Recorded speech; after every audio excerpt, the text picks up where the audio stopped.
Salut les petits potes, j'espère que vous allez bien. Pour ma part, ça va très bien. Aujourd'hui, je vais vous présenter 3 threads d'horreur et on va monter petit à petit en intensité. D'ailleurs, ça y est, on a un planning défini pour les vidéos au lieu d'une vidéo tous les 2 jours. Les vidéos sortiront donc le mardi, le jeudi et le dimanche. Je trouve que c'est mieux, comme ça vous aurez un truc bien fixe. D'ailleurs, si vous n'êtes pas abonné, vous pouvez vous abonner, activer cette petite cloche, comme ça vous serez prévenu par YouTube des prochaines vidéos. Pour ma part, j'aime bien faire les histoires à la première personne et d'autres à la troisième. Si vous avez une préférence, n'hésitez pas à me le dire en commentaire. J'essaierai de m'adapter au mieux. Allez, on va commencer. Si tu l'as pas déjà fait, je t'invite à mettre le petit pouce bleu de soutien, ça me fera grave plaisir. Prends ton meilleur chocolat chaud et installe-toi confortablement.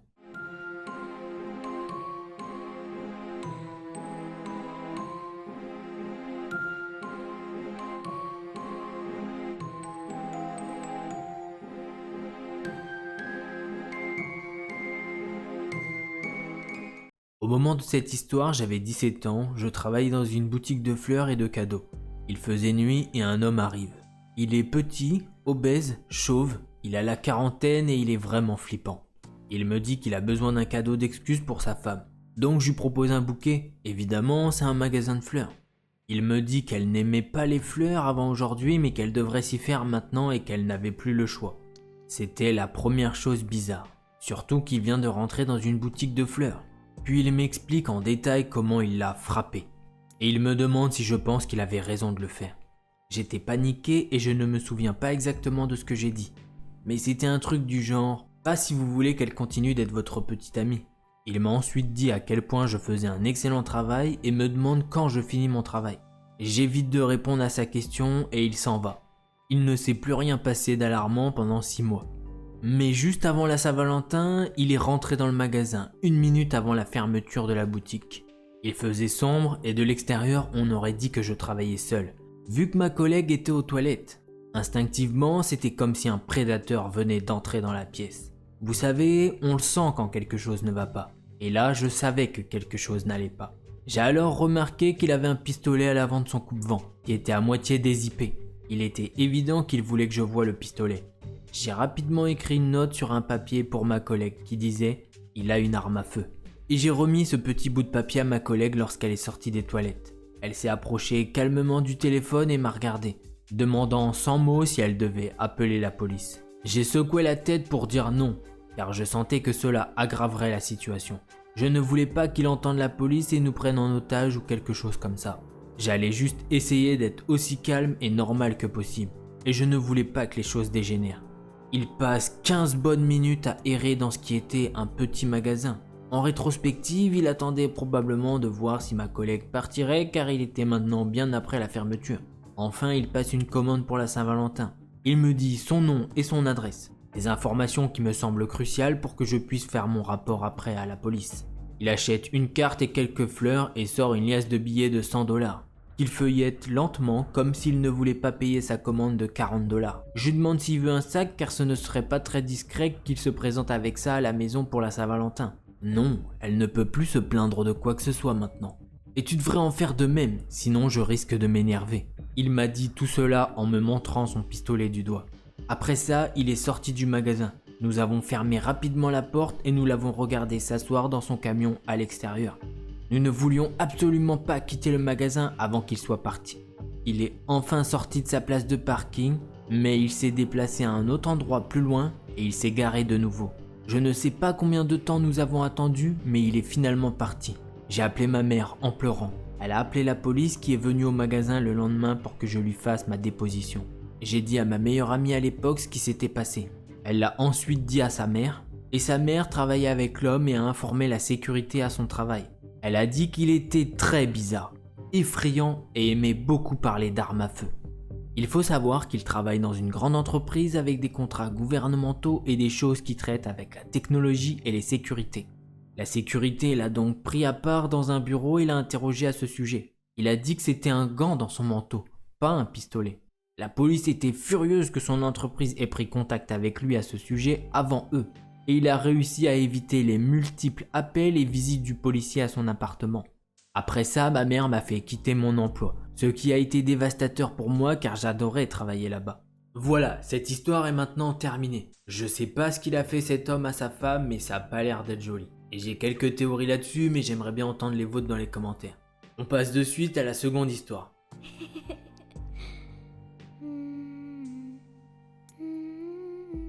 Bonjour à tous.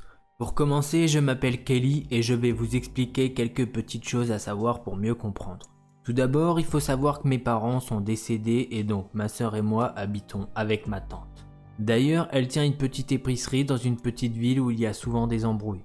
Mais nous n'avons jamais eu de problème personnellement car ma tante connaît beaucoup de monde dû à son magasin et notamment les grands qui nous considèrent comme leur petite sœur. Ce qui est d'ailleurs souvent chiant car n'importe où nous allons avec ma sœur, ma tante est au courant à la minute. Les gens parlent vraiment trop. Enfin bref, il faut aussi savoir que derrière l'épicerie il y a une porte et quand on rentre à gauche il y a des escaliers qui mènent à notre appartement. Et tout droit il y a une porte qui mène à un bureau qui lui donne à l'épicerie. C'est donc par là que moi et ma sœur rentrons et aussi par là que les employés passent pour aller travailler. À cette période, l'employé qui travaillait avait perdu la clé de cette fameuse porte, ce qui fait que ma tante l'a laissée ouverte afin qu'il puisse rentrer et sortir comme il le veut. Elle fermait la porte à clé seulement le soir vers 21h quand l'employé avait fini son travail et était rentré chez lui.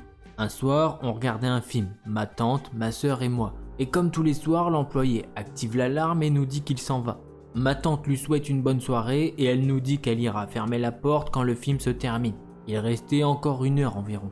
Donc nous regardons notre film tranquillement, puis 15 minutes après on entend la porte s'ouvrir.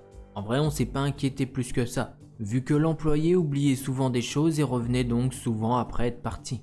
Mais cette fois l'alarme se déclenche. Et on n'est toujours pas inquiété car elle est un peu vieille et quand on appuie sur les touches trop vite, des fois elle en loupe une et donc se met à sonner. Mais généralement quand ça arrive l'employé la stoppe directement, en mettant le bon code, ce qu'il ne s'est pas passé cette fois.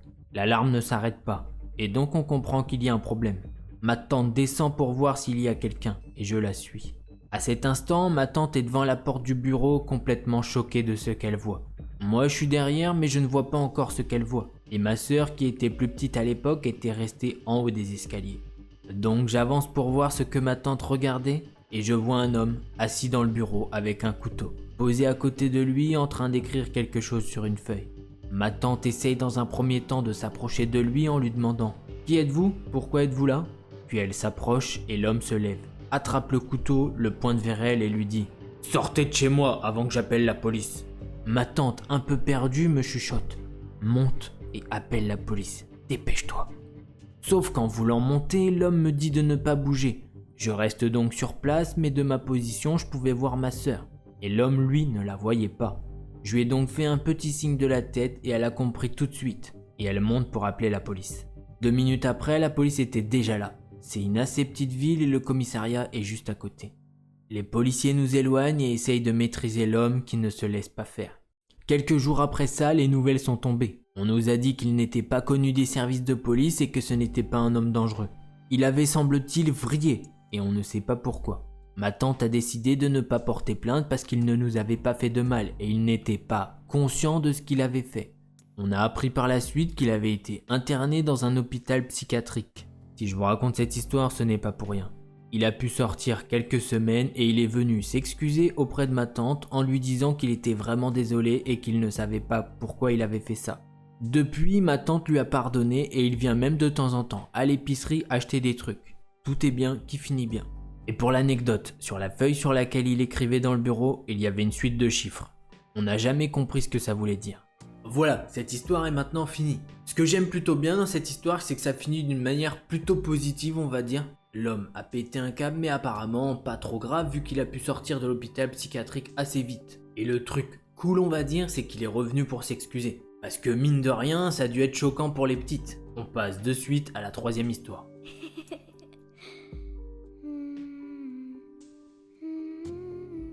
L'histoire que je vais vous raconter, c'est celle de Ludivine et Laure, et ça se passe aux États-Unis. Laure et Ludivine, elles aiment bien faire des road trips et elles partent de chez elles pour aller là où le vent les mène. En gros, elles n'ont pas de plan défini et ça se passe vraiment au feeling. Et généralement, elles sont accueillies par des personnes assez généreuses et gentilles. Maintenant que vous avez un peu le contexte, on peut passer à l'histoire. Laure et Ludivine font donc leur road trip, mais malheureusement pour elles, cette journée-là s'est très mal passée. Elles ont essayé de faire de l'autostop pour aller au prochain village qui était assez loin, mais personne voulait les prendre et la nuit était tombée. Laure et Ludivine étaient désespérés. Deux femmes au bord de la route en pleine nuit, c'est pas très rassurant, même si ça leur est déjà arrivé. À un moment, une voiture passe sans faire attention à eux.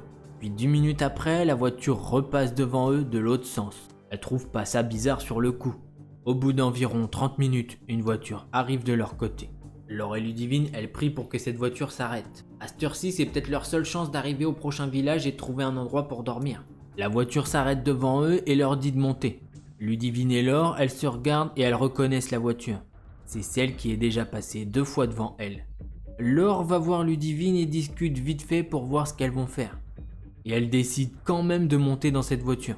Elles pensent que ce sera sûrement la seule voiture qu'elles vont trouver dans le coin. Elles étaient vraiment désespérées et elles voulaient vraiment aller dormir. Elles montent dans la voiture et s'installent sur la banquette arrière.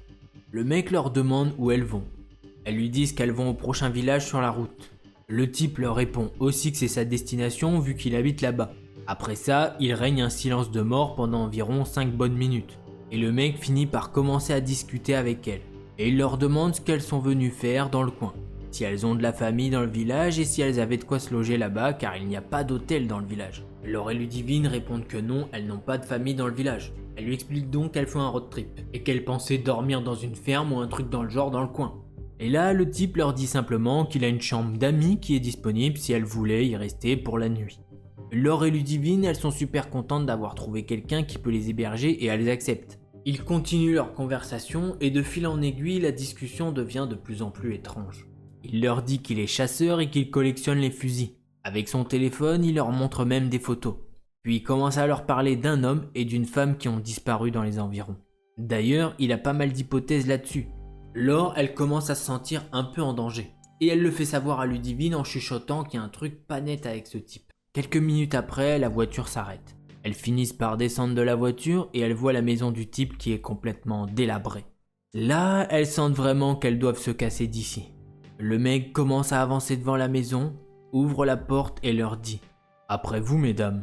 Là, Laure et Ludivine se regardent et Laure dit à Ludivine de courir. Ludivine et Laure courent à toute vitesse et voyant que l'homme les rattrape, Ludivine dit « Lâche ton sac maintenant !» Et quelques secondes après, elles entendent l'homme tomber et elles en profitent pour se planquer dans les champs de maïs. Après ça, elles ont entendu un cri qui leur a hérissé le poil. Elles sont restées cachées dans les champs de maïs jusqu'au lever du soleil et ont par la suite trouvé une maison plus loin sur la route. Elles ont expliqué au propriétaire toute l'histoire. Il leur a donné son téléphone pour appeler la police. Et la police leur a dit de ne surtout pas bouger et qu'ils arrivaient le plus vite possible. Les deux jeunes femmes les ont emmenées à la maison de cet homme. La maison était quasiment vide, très délabrée, de la poussière partout. Cette maison ne pouvait pas être habitée. À l'étage, ils ont découvert des couteaux, des cordes, 2 matelas et du scotch. Elles ont porté plainte, mais hélas, la police n'a jamais retrouvé cet homme.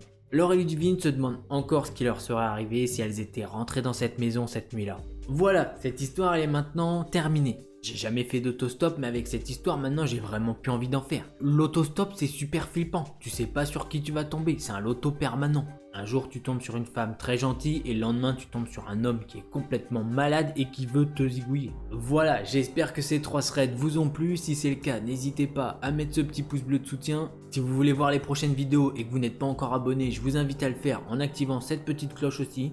En attendant la prochaine vidéo, portez-vous bien, tchuss! Hey, don't you run away. Please stay. Stay with me. If you don't come play with me, then we will kill you.